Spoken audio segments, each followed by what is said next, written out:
इस कार्यक्रम के प्रायोजक हैं श्रीमान महेंद्र कुमार जी गंगवाल, श्रीमती कुसुम जी गंगवाल, श्रीमान राहुल जी गंगवाल, श्रीमती सुनीता जी गंगवाल, श्रीमान विनीत जी गंगवाल, श्रीमती रीना जी गंगवाल, कुमारी गाथा धार्मिक, कुमारी नयांशी, कुमारी रिविधा, कुमारी आर्या, कुमारी ईशना एवं समस्त गंगवाल परिवार, श्यामनगर, जयपुर, राजस्थान। संयम प्रकाश नाम का ये ग्रंथ है और प्रकरण कुछ चल रहा था पीछे से, बड़ा विचित्र प्रकार का, जिसमें देव नहीं मनुष्य, विजय हमेशा मनुष्यों की होगी। मनुष्य जीतते हैं, मनुष्यों की विजय होती है। मनुष्य ही ऐसे हैं जो देवों से भारी पड़ते हैं। एक पलड़े में देवों के असंख्यात भव और दूसरे पलड़े में मनुष्य जीवन का सिर्फ एक भव रखा जाए तो मनुष्य जीवन का एक भव भी देवों के असंख्यात भवों की तुलना में बहुत भारी पड़ता है। और इस संदर्भ में बहुत सारे प्रमाण, बहुत तरह की बातें, बहुत तरह के उल्लेख। फिर देव कुछ नहीं कर सके, देवों ने कुछ नहीं किया, देव कुछ बिगाड़ नहीं सके, और पुण्य का उदय था तो देवों को भी आना पड़ा। ये सारी बातें बहुत बहुत विस्तार से यहाँ आचार्य महाराज प्रमाण पूर्वक हमारे सामने प्रस्तुत करते रहे। बार बार में कहते रहे, देखो शास्त्र में लिखा है, देखो इस घटना को देखो। प्रथमानुयोग तो मानो उन्होंने उतार कर रख दिया हो यहाँ हमारे सामने। माने प्रथमानुयोग के कितने सारे उदाहरण हमारे सामने यहाँ प्रस्तुत कर दिए। प्रथमानुयोग के कितने सारे प्रसंगों को हमारे सामने प्रस्तुत कर दिया और ये सिद्ध कर दिया कि इस घटना में देव लोग मनुष्यों की जय जयकार करते भये। इस घटना में देव कुछ भी बुरा करने में समर्थ नहीं हो सके। उसके पाप कर्म का उदय था तो देव बुरा करते हुए दिखाई दिए। उसके पुण्य का उदय था तो देव लोग उसकी सहयोग करने के लिए आ गए, या फिर उसका कुछ बिगाड़ने में समर्थ नहीं हो सके। इतना तीव्र पाप कर्म का उदय था कि उस समय देव लोग सहायता करने के लिए आ नहीं सके। माने इस प्रसंग को देख करके भी ऐसा लगता है कि देव लोग भक्तों की सेवा करने के लिए चले ही आएंगे, ऐसा जरूरी नहीं है। क्या आ जाएं तो आ जाएं और नहीं आए तो नहीं आ पाएं, ऐसा ही है। चलिए इसी प्रसंग में कुछ और आगे बढ़ाते हैं। कल अपन एक प्रकरण पर आकर के रुक गए थे कि शुभाशुभ भाव ही इस जीव को विशिष्ट फल प्रदान करने में समर्थ होते हैं। या तो इस जीव को अपने अपने कर्म का फल मिलता है, या तो अपने कर्म का फल मिलेगा, या फिर इस जीव को अपने शुभाशुभ भावों का फल मिलेगा। निमित्त रूप से कर्म दिखाई देता है, और जब उपादान की दृष्टि से बात करते हैं तो इस जीव के भाव ही इसके सुख दुख में निमित्त बनते हैं, हेतु बनते हैं। देखिए, अतः जब मेरे ही परिणामों का मुझे फल मिलेगा तो मैं तुम्हारे पास में क्यों आऊँ। सुनो, एक गरीब व्यक्ति था, गरीब होते हुए भी ईमानदार था, गरीब होते हुए भी स्वाभिमानी था, गरीब होते हुए भी ऐसा नहीं था कि भिखारियों जैसा था। गरीब, मजबूरी की परिस्थिति बनी और किसी के यहाँ मांगने के लिए चला गया, पीसी छाबड़ा जी साहब, और मजबूरी की परिस्थिति में मांगने के लिए चला गया। और किसी के बताए जाने पर इतना स्पष्ट हो गया कि तेरे पास भी इतना माल रखा हुआ है, तेरे घर में तेरे दादाजी के द्वारा गाड़ा हुआ, उनके पास में रखवाया हुआ। बोलो, वो गरीब व्यक्ति, स्वाभिमानी व्यक्ति जिससे मांगने के लिए आया है, अब उससे मांगेगा या नहीं मांगेगा? अब नहीं मांगेगा। अब क्यों नहीं मांगेगा? इसलिए नहीं मांगेगा, अरे मैं मांगूंगा, मेरे पास खुद के पास इतनी संपत्ति है, मैं क्यों मांगूं उनके पास में जाकर के? ऐसा है भाई साहब। बस उसी तरह की बात यहाँ कहना चाह रहे हैं कि जब मुझे मेरे ही कर्मों का फल मिलता है, जब मुझे मेरी ही कमाई का फल मिलता है, जब मुझे मेरे ही कर्म के उदय से फल मिलेगा, जब मेरा सुख दुख मेरे ही कंट्रोल में है, जब मेरे सुख दुख का कर्ता और भोक्ता मैं स्वयं ही हूँ, तो फिर मैं क्यों किसी देवता के आगे जाकर के अपना माथा टेकूं? ये बताओ। जब मेरा सुख दुख मेरे ही हाथ में है, मेरे परिणाम मेरे हाथ में है, मेरा उदय मेरे हाथ में है, क्या तो फिर मैं क्यों किसी के आगे जाकर के हाथ फैलाऊंगा? क्यों किसी से भीख मांगूंगा और भिक्षा मांगूंगा? इसलिए किसी भी जगत के देवी देवता के पूजन करना, भक्ति करना, आराधना करना, चरण छूना, उनकी स्तुति करना, इन सब का यहाँ एक सिरे से निषेध किया जाता है। और एक वाक्य इसके आगे दिया है, पेज नंबर है 598। वाक्य क्या दिया जाता है? इसके आगे वाक्य दिया जाता है इस तरह का कि मिथ्या दृष्टि का सब प्रकार का संसर्ग त्याज्य है। ओ, मिथ्या दृष्टि का सब प्रकार का संसर्ग त्याज्य है। क्या कहना चाह रहे हैं? दो अर्थ निकाले जा सकते हैं भाई साहब। कैलाश जी भाई साहब बीकानेर से, इस लाइन के दो अर्थ निकाले जा सकते हैं। मिथ्या दृष्टि का सब प्रकार का संसर्ग त्याज्य है। मिथ्या और दृष्टि, उसका संसर्ग माने जिस दृष्टि में मिथ्यात्व हो, जो कुदेवादिक को पूजने वाली दृष्टि हो, उसका संसर्ग त्याग देने योग्य है। एक अर्थ तो ये हो गया, कुदेवादिक का संसर्ग करने वाली दृष्टि माने कुदेवादी का संसर्ग त्याग देने योग्य, क्योंकि कुदेवादी का संसर्ग वो मिथ्या दृष्टि, माने मिथ्या दृष्टि शब्द का प्रयोग कुदेवादी के अर्थ में हुआ।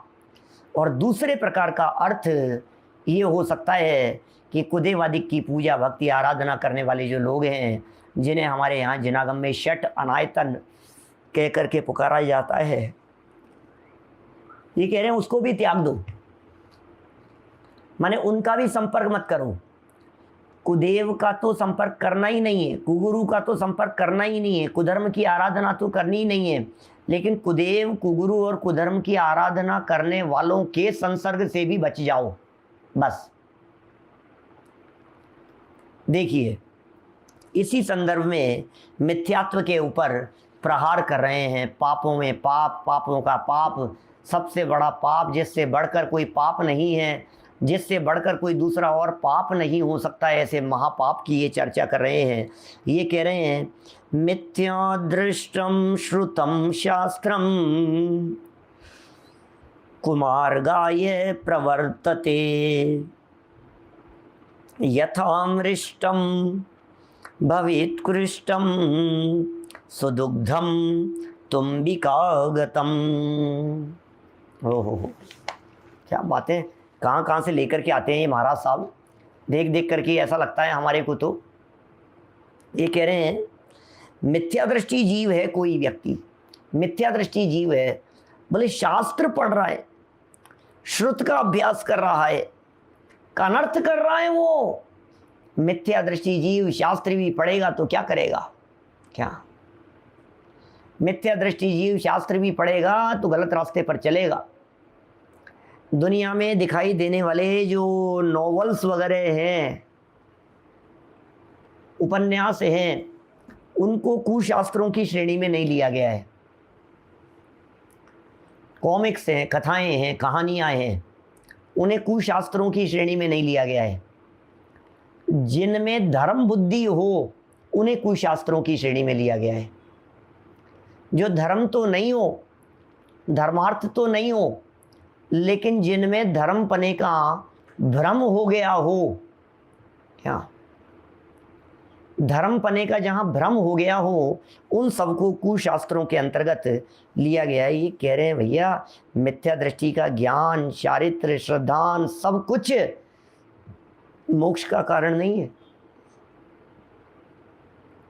598 नंबर पेज पे देखिए, जो श्लोक दिया है उस श्लोक के नीचे की पंक्तियां अनुवाद के रूप में दी है। वीनू भाई देखना क्या लिख रहे हैं। पारस मामा जी देखिए क्या कह रहे हैं ये। अज्ञानी पुरुष मिथ्यात्व के वश होकर कौन बुरा काम नहीं करते। लो, हे भगवान क्या कह रहे हैं, कौन बुरा काम नहीं करते। अरे ऐसा कौन सा पाप है, ऐसा कौन सा अपराध है जो मिथ्या दृष्टि के जीवन में नहीं होता। ये पापों का सरदार है, ये पापों का बादशाह है मिथ्यात्व। दुनिया में जितने भी पाप होते हैं ये सारे पाप ये मिथ्यात्वी के वशीभूत होकर के होते हैं, मिथ्यात्व के वशीभूत होकर के होते हैं। मिथ्यात्व सर्व पापों का जन्मदाता है। ऐसा कोई पाप नहीं है जो पाप मिथ्यात्वी के जीवन में नहीं हो सके। मिथ्यात्वी सारे पापों को जन्म देता है। मिथ्यात्व के कारण दुनिया के सारे पाप जन्म लेते हैं। आज तक जितने भी पापों ने जन्म लिया है वो सिर्फ और सिर्फ मिथ्यात्व के कारण ही जन्म लिया है। सचिन जी भाई साहब बोलो, संजय जी, जितने भी पापों ने जन्म लिया है, हिंसा के पीछे कौन कारण है, झूठ के पीछे कौन कारण है, चोरी के पीछे कौन कारण है, कुशील सेवन के पीछे कौन कारण है, परिग्रह संचय के पीछे कौन कारण है। गंभीरता से विचार करना भाई साहब, क्या कह रहा हूं मैं, बहुत गंभीरता से विचार करना। सप्त व्यसनों से भी बड़ा पाप जिस मिथ्यात्व को कहा गया है, गृहीत मिथ्यात्व की चर्चा चल रही है। पेज नंबर 192 कह रहे हैं टोडरमल जी साहब, 192 नंबर पेज पर मोक्ष मार्ग प्रकाशक छठे अध्याय का अंतिम पेज, लेफ्ट साइड वाला पेज। और उस पेज पर टोडरमल जी साहब लिख रहे हैं मोक्ष मार्ग प्रकाशक ग्रंथ में, सप्त व्यसनादि से भी बड़ा पाप जानकर पहले इस मिथ्यात्व को छुड़ाया है, इस गृहीत मिथ्यात्व को छुड़ाया है जो 7 व्यसनों से ज़्यादा बड़ा पाप है। व्यसन क्यों किया बतलाओ मुझे, व्यसन क्यों किया। पर में सुख बुद्धि के बिना व्यसन नहीं होते। वीरेंद्र जी साहब फिरोजाबाद वाले, क्या पर में सुख बुद्धि के बिना व्यसन नहीं होते। कोई व्यक्ति कुशील सेवन कर रहा है इसका मतलब विषयानंद मान रहा है, विषयों में आनंद मान रहा है, इसलिए कुशील सेवन का परिणाम आ रहा है। कोई व्यक्ति चोरी कर रहा है इसका मतलब धन में सुख मान रहा है, परिग्रह संचय कर रहा है, इसका मतलब धन वैभव संपत्ति परिग्रह के अंदर सुख मान रहा है, उसमें सुख बुद्धि बैठी हुई है। ये मिथ्यात्व है, ये मिथ्यात्व है भाई साहब। ये मिथ्यात्व इतना बड़ा पाप है, ये मिथ्यात्व इतना बड़ा पाप है, सारे पाप इसके इर्द गिर्द घूमते हैं। मिथ्यात्व क्या चीज है, मिथ्यात्व क्या चीज, उल्टी मान्यता का नाम ही तो मिथ्यात्व है। इससे बड़ा अहित करने वाला कोई नहीं है। रत्नकरण श्रावकाचार्य का श्लोक पीछे आया था, समंत भद्राचार्य देव को यहाँ कोट किया था, न सम्यक्त्व समम किंचित त्रैकाल्य त्रिजगत्यपि श्रेयो श्रेयस्य मिथ्यात्व समम नान्यत तनुभृताम। शरीरधारियों के लिए मिथ्यात्व के समान बड़ा कोई पाप नहीं है, मिथ्यात्व से बड़ा कोई पाप नहीं है। शरीरधारियों के लिए मिथ्यात्व से बड़ा कोई बुरा करने वाला नहीं है, मिथ्यात्व से अधिक कोई अहित करने वाला नहीं है शरीरधारियों के लिए। हम क्या बतलाएं आपको, ये सब तर्क उदाहरण से तो बतला रहे हैं। कोई एक पाप ऐसा बतलाइए सुनील जी भाई साहब, सागर वाले सर्राफ साहब, कोई एक पाप ऐसा बतलाइए जिस पाप के पीछे इस जीव की उल्टी मान्यता काम नहीं कर रही हो, मान्यता में ही खोट बैठी हुई है। डॉक्टर किरण भाई शाह साहब पूना से, कोई भी ऐसा पाप बतलाइए जो पाप ये जीव कर रहा है और उस पाप को करने के पीछे इस जीव के अंतर में उल्टी मान्यता नहीं बैठी हुई हो। मान्यता में ही खोट बैठा हुआ है ना, मान्यता की गड़बड़ है सारी, जितनी भी गड़बड़ है। धर्मेंद्र जी साहब, जितनी भी प्रॉब्लम हो रही है, जितनी भी गड़बड़ हो रही है, ये प्रॉब्लम, ये गड़बड़, ये सब कुछ मान्यता की वजह से हो रही है। मैं अपने आप को शरीर वाला मानता हूं, अब सारे पाप करने के लिए तैयार हो जाता हूं। मैं अपने आप को व्यापारी मानता हूं तो व्यापार बढ़ाने के लिए सब काम करने के लिए तैयार हो जाता हूं। मैं अपने आप को पत्नी पुत्र परिवार वाला मानता हूं तो उनके लिए कुछ भी करने के लिए तैयार हो जाता हूं। न मिथ्यात्व समम किंचित त्रैकाल्यम त्रिजगत्यपि। क्या, जिसका पहला घड़ा उल्टा है उसके सारे घड़े उल्टे होते हैं, ऐसा ही है।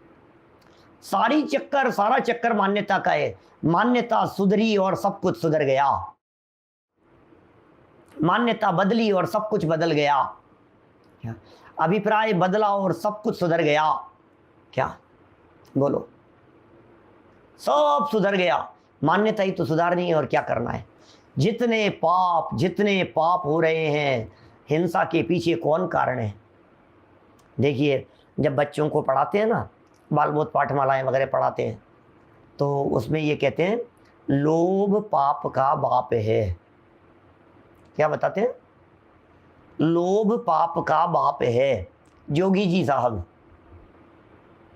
लोभ को पाप का बाप कहा गया। ठीक है साहब, लोभ पाप का बाप है। फिर सिद्ध करते हैं उसे कि लोभ पाप का बाप क्यों है? कि लोभ पाप का बाप इसलिए है कि इस जीव ने हिंसा करी। तो क्यों करी बताओ? तो बोले हिंसा क्यों करेगा ये व्यक्ति? विचार करो, इसने इसकी हत्या क्यों करी?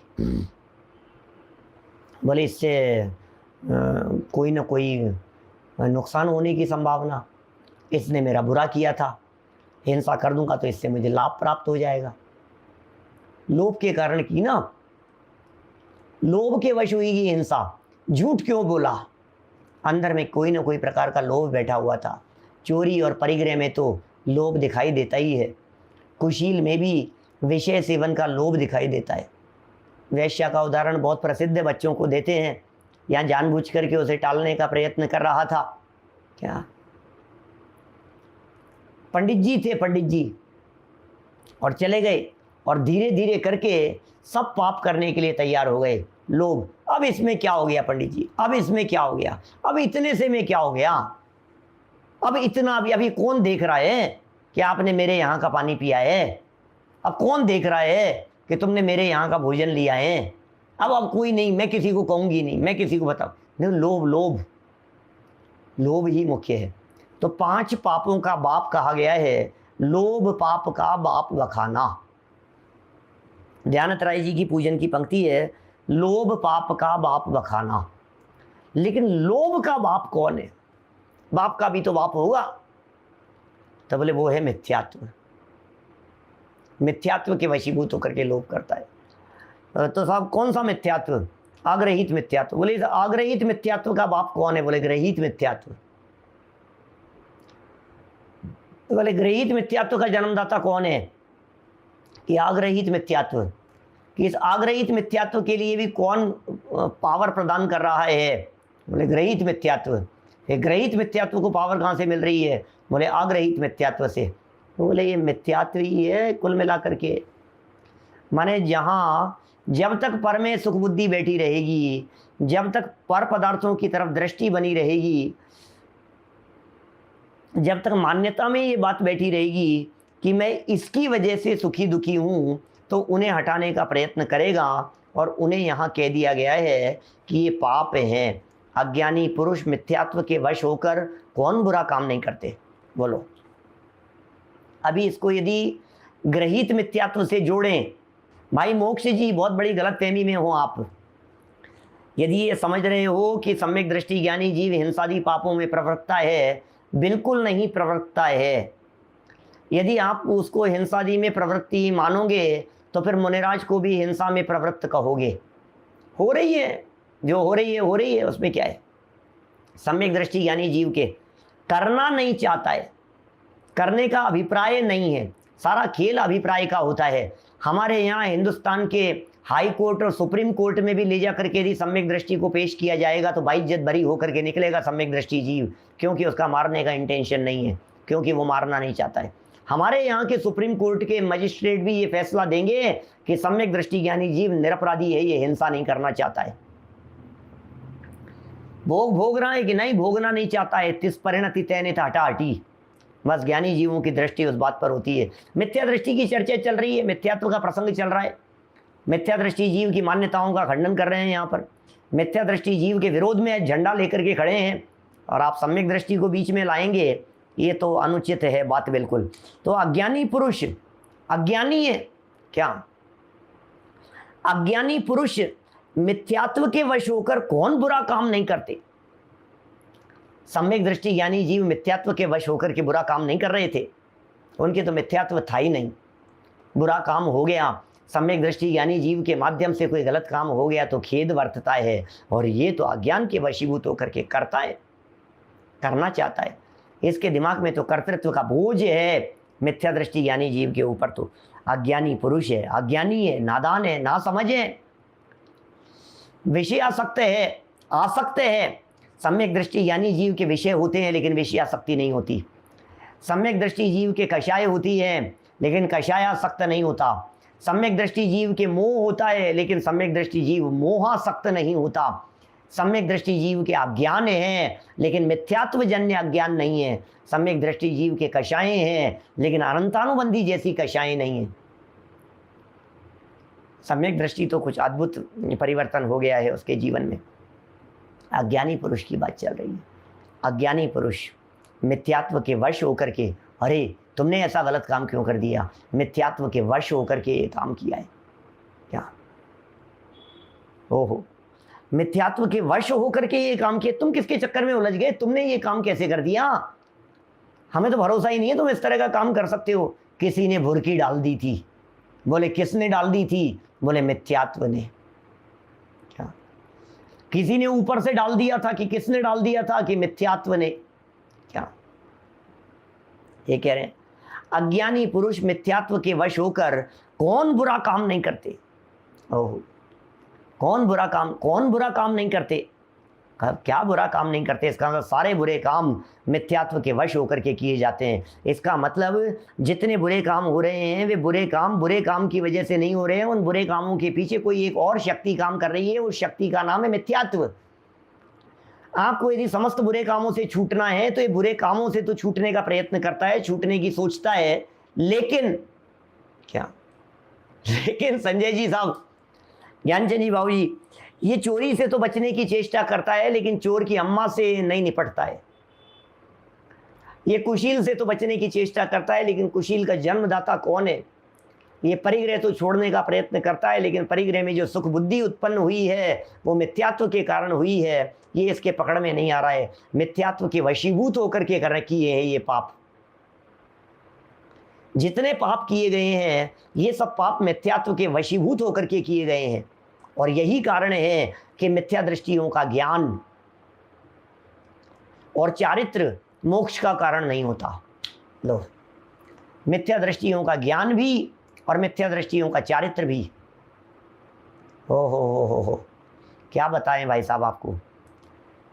मिथ्या दृष्टियों का ज्ञान भी और मिथ्या दृष्टियों का चारित्र भी। इसका मतलब ये है कि आपको श्रद्धा पकड़ में नहीं आ रही है, आपको इस जीव का ज्ञान दिखाई दे रहा है, आपको इस जीव का आचरण दिखाई दे रहा है।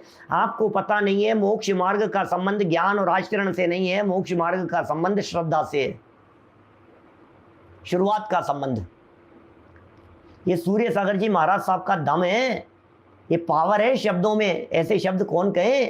कितना भी ज्ञान, हाँ बहुत ज्ञान है, बहुत ज्ञान है, अरे विद्वत्ता देखो बड़ी गजब की है। कितने टके बढ़ते हैं इस विद्वत्ता के। इतने श्लोक याद हैं, इतनी गाथाएं याद है, इतने प्रमाण याद है, इतने शास्त्रों के रेफरेंस याद हैं कि उल्टी मान्यता मिटी के नहीं? क्या कि नहीं, उल्टी मान्यता तो नहीं मिटी है। तो बोले बैठा रहे, तेरी उल्टी मान्यता नहीं मिटी है, तू बैठा रहे। क्या बात कर रहे हो आप? उल्टी मान्यता नहीं मिटी है, तू बैठा रहे? कि हाँ, तेरे इस ज्ञान से कोई सिद्धि होने वाली नहीं है। कि साहब कितना चारित्र पाल रहा हूं मैं, बाकलीवाल जी कितना चारित्र पाल रहा हूं। आदिश जी आपको पता है मेरा चारित्र कितना उत्कृष्ट है, कितना उत्कृष्ट चारित्र है मेरा। मैं मुनि हूं भाई, मैं मुनि हूं, मैं संयमी हूं, मैं त्यागी हूं, मैं अणुव्रती नहीं, मैं महाव्रती हूं, मैं मूल गुणों का पालन करता हूं। इस कार्यक्रम के प्रायोजक हैं श्रीमान महेंद्र कुमार जी गंगवाल, श्रीमती कुसुम जी गंगवाल, श्रीमान राहुल जी गंगवाल, श्रीमती सुनीता जी गंगवाल, श्रीमान विनीत जी गंगवाल, श्रीमती रीना जी गंगवाल, कुमारी गाथा धार्मिक, कुमारी नयांशी, कुमारी रिविधा, कुमारी आर्या, कुमारी ईशना एवं समस्त गंगवाल परिवार, श्यामनगर, जयपुर, राजस्थान।